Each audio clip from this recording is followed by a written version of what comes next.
Rabbit में जो ज़ुकाम और फ्लू की बीमारी थी उसके हवाले से मुख्तलिफ जो ट्रायल्स चल रहे थे, उस ट्रायल्स के अच्छे नताइज आने के बाद अब ये मेडिसिन जो है ये फार सेल स्टॉक में दस्तयाब हो चुकी हुई है और ये आप ऑर्डर कर सकते हैं। ठीक है, इसमें हमने जो स्मॉल स्केल फार्मर्स हैं उनके लिए स्मॉल पैकेजिंग यानी कि जो छोटी बोतल है इसमें भी जो है अवेलेबल करवाया है।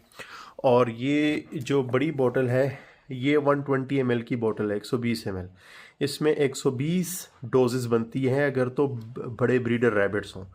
अगर छोटे रैबिट हों तो डोज कम हो सकती है, यानी कि अगर आप 10 दिन का कोर्स चलाएं तो ये 12 अदद रैबिट को आप ये मेडिसिन कंप्लीट कोर्स करवा सकते हैं। ठीक है, ये 120 ml की जो बोतल है, ये 120 ml वाली जो बोतल है इसकी प्राइस है 1060 रुपया।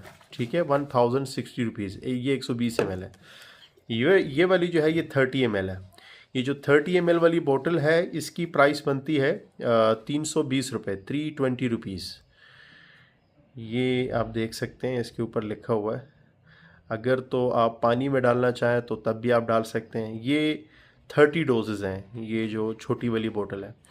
तो ये आप ऑर्डर कर सकते हैं, मंगवा सकते हैं, दिए गए नंबर पर रब्ता कर सकते हैं।